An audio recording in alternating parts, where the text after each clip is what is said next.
Lepas tu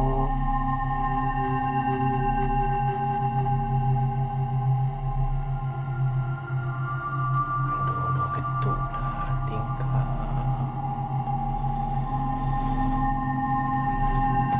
Aduh, ada tu tengok tingkap guys. Aduh, tingkap. Welcome to Kimpochi TV. Assalamualaikum, welcome back to my channel Kimpochi TV. Okay, pada minggu lepas aku dah upload iaitu video kisah seram matrikulasi. Alhamdulillah, video itu mendapat sambutan daripada korang semua. Okay, tanpa korang siapalah aku, okay. Okay, pada hari ini aku akan menceritakan bukan satu tapi 3 kisah seram. Ada 3 part, iaitu yang pertama kisah seram daripada my experience, iaitu diri sendiri. Okay, yang kedua iaitu kisah seram daripada my family. Dan yang ketiga iaitu kisah seram daripada kawan-kawanku sendiri. So without wasting any time, let's get started. Okay, kisah seram yang pertama iaitu sekitar umur aku 18 hingga 19 tahun, iaitu masa tu aku belajar lagi dekat matrik, dan sebelum ni yang aku cerita dekat masa aku belajar tu. Okey, masa tu kalau tak silap aku masa tu adalah cuti SEM, tak pun adalah cuti pertengahan SEM, iaitu semua pelajar diminta untuk pulang lah, kan cuti kan. So aku pulang ke rumah aku, tapi bukan rumah ni, tapi rumah dekat satu lagi dekat di Pahang. Okay, so aku daripada matrik tu aku pulanglah ke Pahang. So kita ni student, bila duduk asrama kita dah biasa tidur sekitar pukul 11.30 dan ke atas lewat lah kan. Okay, aku ni seorang yang bukan tidur lambat, tetapi bila dah duduk asrama, dah dilatih akan tidur lambat jugalah, sebab kita banyak kerja kan, nak siap. So nak jadikan cerita, waktu aku balik kat rumah, jenis family aku ni tidur awal tau. Dalam sekitar pukul 10.30 tu rumah dah gelap, diorang semua dah masuk tidur. So jenis aku ni dah biasa, dah tidur lambat. So aku pun tidur lambat lah kan. So aku tengoklah TV, tengok TV lah. Kalau ada cerita sedap aku tengok lah, kalau tak ada cerita sedap aku akan masuk bilik dan aku main telefon. So dalam sekitar pukul 11.30 macam tu, aku mata pun still tak boleh nak tidur. So aku masuklah bilik, aku tutuplah TV semua. So aku masuklah bilik. Nak jadikan cerita, malam tu memang malam yang sangat sunyi. Aku pun tak faham nak katakan malam Lailatul Qadar bukan Ramadan ya. Okey, tetapi malam tu agak sunyi ya. Sangat sunyi. So aku pun mainlah telefon, tengok YouTube, tengok Instagram. So mata pun lama-lama akan mamai. So aku pun mengambil tindakan untuk tidur lah. Okay, mata nak mamai, aku tidur, aku letak telefon. Masa aku nak lelapkan mata, inilah yang terjadi, iaitu ada satu suara yang memanggil namaku. Kimi. Kenapa tak tidur lagi? Dia memanggil nama aku tak 2-3 kali, just sekali saja, tetapi suara dia agak jelas. Okey, aku tidur dengan abang aku satu bilik, mak aku satu bilik. Tetapi abang aku tidur tu di sebelah sana, di sebelah dinding. Aku di sebelah dekat dengan pintu. Dekat bawah memang tak ada orang lah kan, sebab satu bilik 2 orang je. Malam tu memang ada orang panggil aku dengan jelas sekali dekat belah bawah, iaitu dengan nama aku lah sendiri, Kimi. Sekali saja. Masa tu kau mamai, and then aku beranikan diri, aku dah terfikir. So aku beranikan diri lah, aku buka mata, aku tengok. Aku buka mata sekejap, aku tengok memang tak ada orang. Aku macam terfikir, siapa pula panggil aku kan malam-malam ni, takkan mak aku, sebab mak aku dah tidur. Kalau mak aku panggil pun untuk apa kan, malam-malam kan. So ada orang panggil aku. Aku memang time tu memang sunyi. Tiba-tiba malam ni memang sunyi. So ada orang panggil nama aku. Aku tanpa buang masa, Aku ambil selimut dan aku terus tidur. Aku buat tak tahu, darah hati tu mengatakan lah, asal pula panggil aku kan. Tetapi aku buat bodoh je. So aku selimut dan aku tidur. Masa tidur tu aku pegang lah tangan abang aku ya, sebab aku takut. Aku tak berani masa tu. So itu saja daripada kisah aku. Tak berapa seram, tetapi itu adalah salah satu peristiwa yang aku pernah lalui sendiri, iaitu orang memanggil namaku pada tengah-tengah malam. Okay, kisah seram yang kedua, kita pergi kepada my family pula. Okay, kisah ini berlaku dekat rumah itu juga, iaitu dekat Pahang. Okay, kisah itu berlaku bila ada benda tu sebenarnya kat rumah. Okay, macam ni. Mak aku ni, dia selalu mengalami sakit tau. Sakit-sakit badan. Bukan sakit-sakit badan macam kita buat kerja berat ke apa, tak. Dia selalu sakit badan dekat dia punya macam lengan dan bicep dia ni. Selalu sakit. Okay, kita orang ni adik-beradik ambil inisiatif lah, bawa my mum pergilah berubat Islam. Kan kita nak tak kalau sakit pergi hospital pun, klinik pun, dia tak boleh nak diktek kan, so makan ubat je lah. So kita pergilah perubatan Islam, inisiatif lain. So pergi perubatan Islam, dia masa kita orang jumpa tu bukanlah macam nak cakap ustaz pun tak ustaz. Dia macam orang biasa je, tapi dia tahulah benda-benda pasal agama ni kan. Masa dia berubat tu, first dia akan tanya kita duduk mana, dengan siapa. So mak aku ceritalah, duduk sini. Lepas tu ustaz tu tanyalah, puan sakit apa? Mak aku cakap lah, saya ni selalu sakit-sakit dekat tangan-tangan saya ni, selalu macam berat je, selalu berdenyut kan, sakit kan. Okay, ustaz tu pun bacalah, dan baca. Lepas tu dia macam adalah dia punya cara je kan. Lepas tu ustaz ni kata, puan, dekat rumah puan tu ada hantu galah.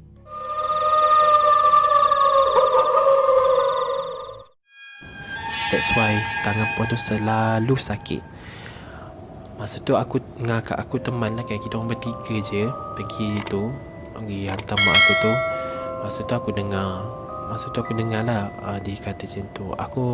Masa dia cakap tu memang aku dengar betul-betul lah kan, sebab benda tu pun kita tak pernah tahu kan. Dia cakap ada hantu galah tinggi, hitam je, besar lah, tinggi besar kan. So mak aku cakap, patutlah saya selalu sakit. Mak aku cakap macam tu kan. So ustaz dia kata, benda tu lah yang kacau puan sebenarnya, dekat rumah tu ada dia. So aku terfikir, bila benda tu ustaz dia kata macam tu, aku terfikir waktu orang yang panggil aku pada waktu malam tu siapa. Aku terfikir adakah dia ataupun orang lain kan. Aku masih tertanya-tanya. Jadinya ustaz tu ubatlah, dia baca-baca, dia suruh bawa lah air masak kan. So dia baca, and then kita minumlah air tu kan, bila dia dah baca-baca kan. So ustaz tu juga kata, nanti minta puan ataupun suami puan paku setiap pintu bilik dengan paku dia kecil macam tu je lah, paku yang pendek tu kan. Paku dekat setiap pintu bilik dekat rumah puan. So kita pun macam takut lah kan, nak paku bilik, takut bila paku bilik je tiba-tiba mencuri ke benda tu kan. Kita tak tahu kan. So waktu yang mak aku dengan ayah aku nak paku bilik tu, aku tak ada. Time tu aku belajar, waktu tu aku belajar, so aku tak ada dekat situasi tu. So mak aku pakulah. Masa dia nak paku tu, ustaz tu baca lah, dia macam jarak jauh, dia baca lah. So paku je lah macam tu kan. Alhamdulillah hasilnya tak ada apa-apa dekat rumah tu dah. Selepas dah baca apa-apa semua tu kan, baca pasal Al-Quran ke surah-surah kan, Alhamdulillah dah tak ada apa-apa. Kisah seterusnya juga berlaku dekat my family juga, iaitu bukan rumah tu tapi rumah ni pula. Okey, nak jadikan cerita rumah ni, Masa tu kita orang ni pergi lagi dekat perubatan Islam, tetapi perubatan Islam yang tempat lain lah. Kita orang nak pergi tu bukan sebab mak aku sakit-sakit ke apa ke, just kita orang nak pergi situ sebab ada perkara lain lah yang tidak boleh diberitahu lah, privacy. Okay, so kita orang pergilah dalam masa yang sama. Ustaz ni jenis aku tak pergi time tu, orang lain pergi, adik-beradik aku yang lain yang pergi. So ustaz ni bila kita masuk dia dapat, dia macam boleh cam dan boleh tahu lah kan, maybe itu adalah dia punya kelebihan dia. So kita orang berubatlah Islam, tapi benda-benda lain lah, bukan perkara mak aku sakit tu. Dalam masa yang sama ustaz tu kata, puan tinggal dekat mana, ni. Lepas tu ustaz tu bagilah tahu, puan dekat rumah puan tu ni dia bagi tahu.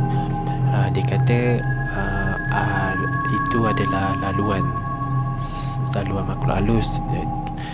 Benda yang sama juga, iaitu hantu galah juga. Aku tak tahulah, maybe hantu galah tu suka kat mak aku ke, aku tak tahulah kan. Dia kata itu adalah laluan dia daripada belakang rumah ke depan rumah, tetapi melalui jalan dia tu adalah melalui ruang tamu rumah aku. So kadang-kadang mak aku ada juga cerita yang dia ada nampak lah kelibat gelap tinggi melintas laju lah dekat ruang tamu tu waktu malam. So mak aku macam buat-buat tak tahu, macam biasa kita buat-buat tak tahu je kan. So ustaz tu berubat. Ustaz tu kata itu adalah kawasan dia sebenarnya, sebab dahulu dekat rumah ni tak ada apa-apa pun. Macam rumah dia macam pandang jarak, pandang terkukuh, tak ada orang pun, sebab ni rumah lah, sekitar ni rumah lama dulu. So sekarang dah membangun. So ustaz tu pun kata dekat lorong sebelah rumah aku tu ada lorong antara rumah. So rumah aku rumah tepi, so dia kata situ juga adalah tempat dia dulu kan. So kita sebagai umat Islam ni kita berubatlah, dan kita ni disuruhlah untuk sentiasa membaca Al-Quran, membaca surah supaya makhluk-makhluk ini tidak mengganggu kita. Okey, kisah seram yang seterusnya daripada kawan-kawanku sendiri. Okey, kawan aku mention kawan aku ni nama siapa? Okey, from Tia. Hai Tia, apa khabar? Kalau Tia tengok ni, aku cerita apa yang kau nampak. Okey, Tia ni dia satu universiti dengan aku tapi kampus lain. Okey, cerita ni berkisahkan tentang kita orang ni adalah dancer dekat universiti. So pada waktu tu kita orang ni ada latihan. Kita orang ni ada pertandingan besar lah yang akan bertanding antara universiti awam dekat Malaysia ni. So kita orang ni akan praktis kita orang ni akan agak tough jugalah, sampai lebih kurang ada dah juga dalam 3 pagi macam tu. So kita orang ni tak balik asrama, akan tidur dekat rumah kakak. Kita orang panggil tu kakak Lily lah. Kita orang selalu tidur dekat rumah dia kalau kita orang macam ada latihan sampai 2-3 pagi, sebab asrama akan tutup sampai pukul 12 saja, pintu pagar akan tutup. So kita orang tidurlah dekat rumah dia. Okay, kita orang ni campurlah lelaki perempuan, tapi adalah orang dewasa kan, dengan cikgu-cikgu kita orang. So malam tu sekitar pukul berapa kita pun fahamlah, 2-3 pagi kita balik kan. Okay, ada jenis-jenis budak ni, ada yang tak mandi, ada yang mandi, kita pun tak tahu kan. Ada benda ikut ke tak ikut ke, kita tak tahu. Okay, pada malam tu kita orang ni duduk dah dekat ruang tamu. Okay, Tia ni dia macam penat, so dia tidur dalam bilik dulu. So kita orang ni dekat ruang tamu lah. Kita orang ni kalau jenis suka yang main permainan tu, Plato yang werewolf tu. Tak pun kita orang main dekat S, memang werewolf punya tu main. Kita orang main lah tengah malam, main ramai-ramai kan. Benda tu kan macam something funny lah. Kalau siapa, kita kena cover identity kita kan. Okay, Tia ni aku dah nampak je kalau Tia ni dia bangun dekat bilik dia kan. Dia tidur bilik, so dia bangun lah. Waktu yang dia cerita tu, waktu yang dia nak pergi dekat tandas tu, dia ada 3 bilik tau. Tia tidur tu dekat bilik nombor 2. So dia bilik belakang tu dekat dengan tandas. So waktu Tia ni mamai, dia pergi tandas dekat belakang. Lepas tu dia nampak ada orang tidur dekat bilik belakang. Nak dijadikan cerita, orang yang tidur dekat bilik belakang tu adalah orang yang macam menyerupai aku.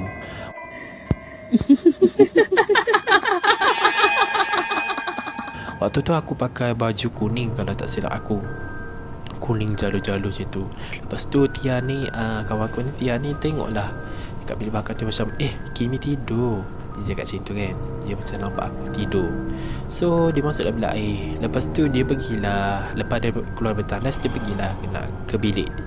Dia balik kan, tidur kan. Lepas tu dia nampak aku kat depan tengah main. Lepas tu dia macam pelik, siapa juga bilik belakang yang tidur tu? Padahal Kimi kat depan tengah main werewolf dengan kawan-kawan dia kan. Siapa kat belakang dia tidur tadi? Tanya, siapakah dia kat belakang tu? Baring yang menyerupai aku. Okey, aku time tu aku tak tahu. Esok pagi ni dia baru cerita ke aku dengan kawan aku yang lain. So quite seram jugalah siapa yang menyerupai aku kan. Jarang jugalah ada yang menyerupai aku sebelum ni. Okay, kisah seram daripada kawan-kawan aku yang seterusnya adalah daripada kawan aku sendiri, iaitu yang bernama Miza. Hai Miza, apa khabar? Okay, cerita ni mengisahkan seorang kawan aku Miza ni. Dia belajar dekat college tau. College ni terletak di Pahang, tapi aku tak mention kat mana. Dia berada di Pahang. Okay, di Pahang juga seram sangat Pahang ni. Okay,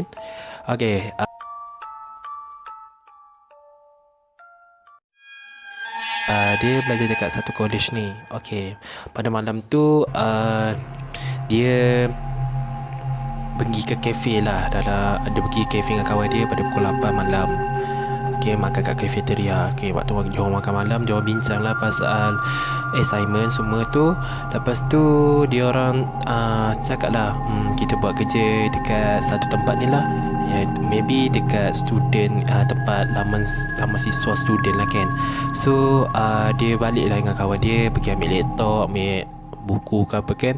Diorang pun pergilah menuju ke tempat yang lama siswa kot. Lama siswa tempat tu, tempat student lepak kan, untuk dapatkan internet semua. So diorang lepak situ. Masa diorang sampai tu, diorang terjumpalah kawan diorang, tapi different course lah. Dia dapat dia jumpa kawan yang different course. So diorang duduk sama-sama, diorang buat kerja. Lepas tu kawan dia yang lain course tu cakap, cerita apa yang best seram-seram ni? Lepas tu kawan aku ni pun mention lah cerita Misteri Jam 12. Kalau korang tengok Misteri Jam 12 ni, dulu Casey, nama dia DJ Casey. Dulu DJ Casey ni ada orang Singapura. DJ Casey ni dulu dia selalunya cerita seram ni dekat radio je.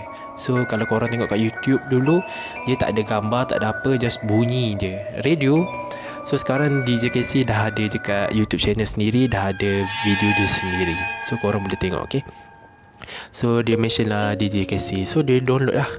Lepas tu dia cakap, kita tengok dekat dalam bilik lah kan. So dia orang buat kerja-kerja, and then habis download dalam pukul 12. So diorang pun balik lah dekat bilik. Diorang pun cadang pun nak tengok dekat dalam bilik diorang kan, asrama diorang. So masa dalam perjalanan pulang tu, kawan aku ni dengan kawan aku ni dengan kawan dia tu masa pada balik tu nak lalui dekat blok A. Blok A ni blok perempuan tau. So masa diorang nak pulang tu, diorang ternampak satu benda besar dekat atas atap blok A tu yang bertenggek. Dia seperti macam, faham tak, macam korang mencangkung dekat tempat gelap kan. So nampak macam bayang-bayang gelap macam tu kan. Waktu tu malam tu gelap kan. Dia tak adalah macam bulan pun tak nampak sangat kan. So diorang nampak ada satu benda lembaga hitam yang bertenggek dekat atas atap blok A tu. Okay, diorang tu kawan dia ni macam mulut dia pun agak macam kurang ajar sikit lah kan. Mulut terlepas. So dia cakap, why not kau ambil gambar, cuba ambil gambar.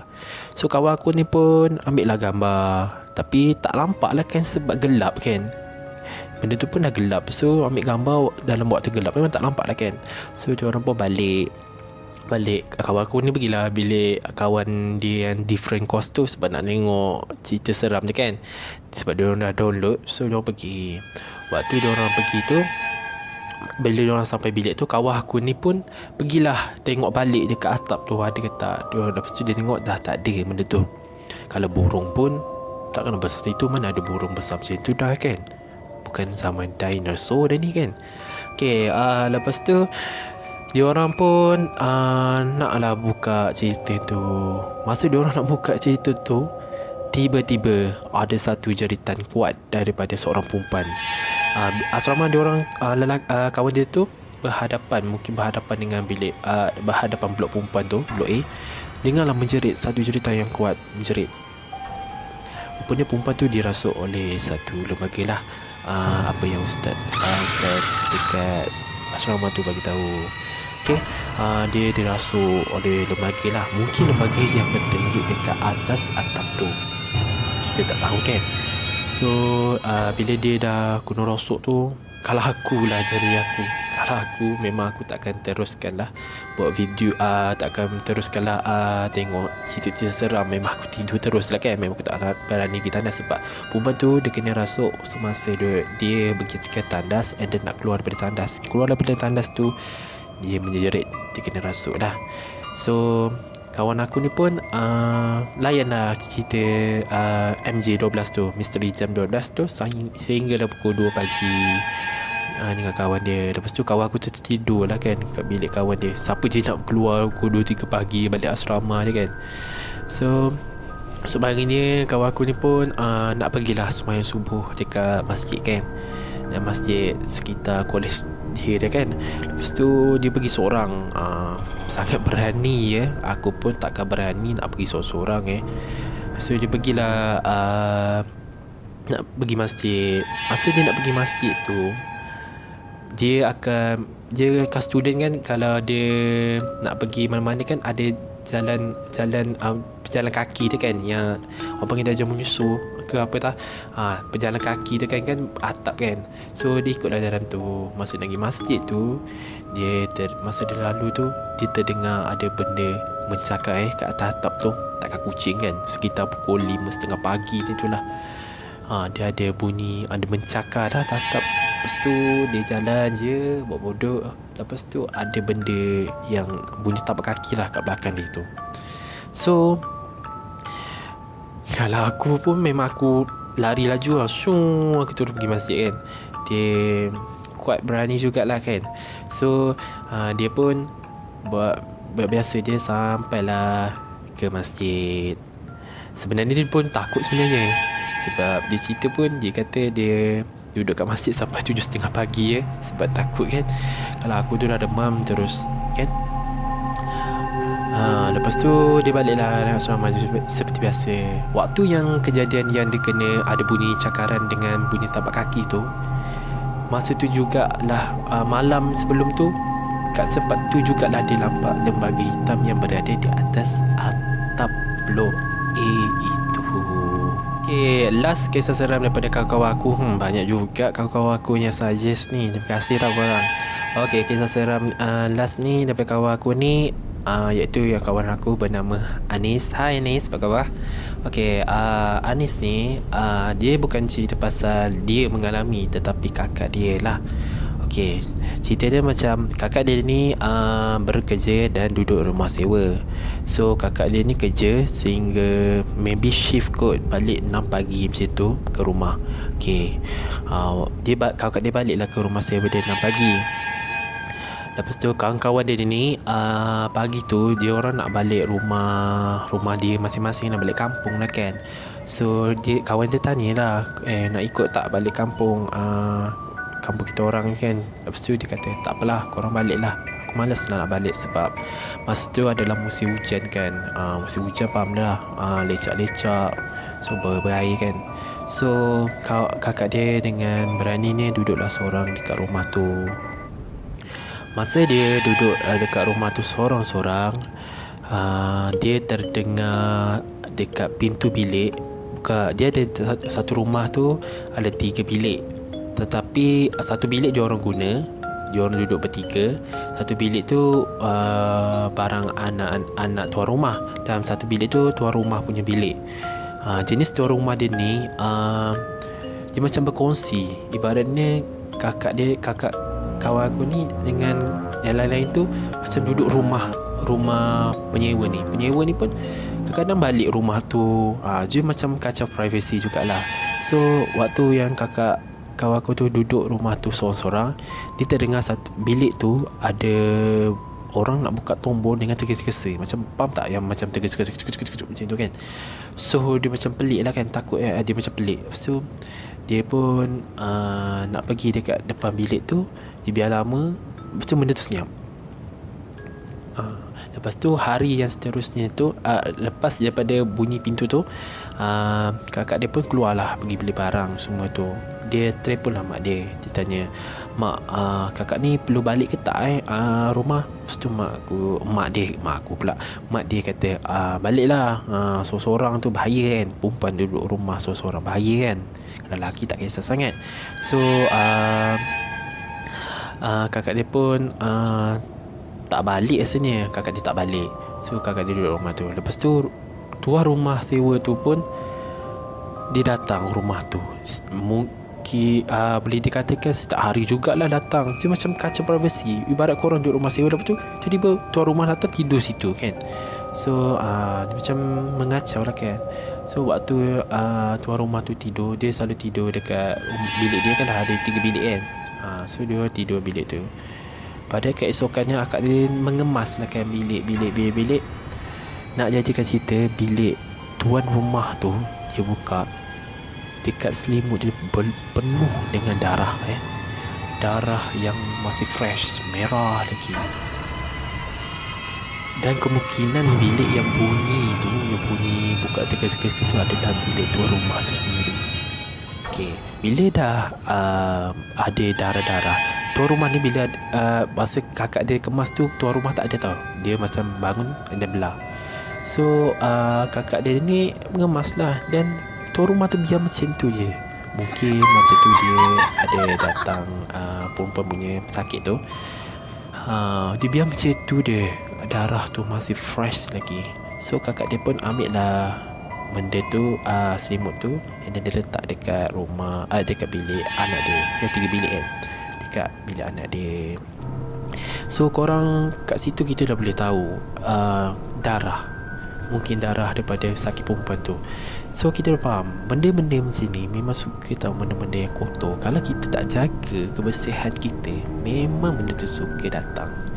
Kalau kita tengok TV kan, kalau darah yang kita buang mata-kata tu kan, benda tu akan makan dan jilat tau. Korang faham kan? So akak dia pun buatlah bacaan Yasin ni kat rumah tu. Dan alhamdulillah rumah tu dah tiada gangguan lagi. Okay, ini adalah satu pesanan hikmat. Macam pesanan apa dah. Okay, ini satu pesanan iman. Okay, benda untuk nak menceritakan kisah-kisah seram ni, kita ada mengambil risiko yang agak besar jugalah kan. Iaitu benda-benda tu dia suka tahu kalau kita menceritakan cerita pasal dia tu dengan lebih banyak. Benda tu macam akan suka lah. So aku dah dengar daripada YouTuber lain kisah seram. Dia orang cakap kalau kita suka sangat cerita pasal dia, dia pun suka dekat kita nanti. So aku sarankan sebelum nak ceritakan kisah-kisah ni, kisah-kisah seram ni, mulakanlah dengan bismillah ke, doa ke, supaya kita dijauhi dengan perkara yang tidak diingini. Okay, aku rasa itu sahaja daripada aku. Okay, jangan lupa tekan butang subscribe dekat tepi tu dan tekan all untuk tidak terlepas dengan semua video yang aku akan upload dari semasa ke semasa. Okay, just nak inform, mungkin ini video yang terakhir daripada aku. Mungkin aku akan upload video ni, video akan seterusnya lambat sebab aku 2 minggu, InsyaAllah aku sangat busy 2 minggu. So aku mungkin tak dapat nak upload video terbaru. Mungkin selepas 2 minggu tu aku akan upload video terbaru.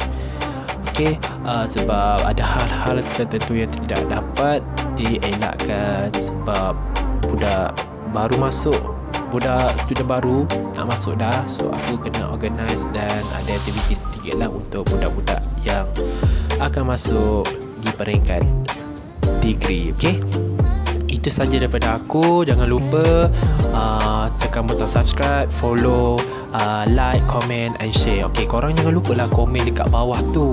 Kalau korang ada cerita-cerita seram, aku boleh cerita balik, okay, daripada kisah-kisah seram korang tu. Okay, itu saja daripada aku. Sekian, terima kasih. Bye. Korang nak tahu tak sebab apa aku suara aku agak jelas dah sekarang berbanding video minggu lepas. So aku dah beli, iaitu mikrofon ni. So mikrofon ni aku beli dekat Shopee je. So dia sangat bagus mikrofon ni. Dia tak ada dah macam bunyi-bunyi pelik je, macam padu lah suara dia. Okay, so aku boleh buat video dengan lebih banyak lagi dan lebih jelas. Mungkin lepas ni aku akan banyak lagi video aku buat, mungkin makan-makan ke ASMR. Okay, so alhamdulillah dah ada benda ni, so aku boleh buat video lebih banyak dan jelas. Okay.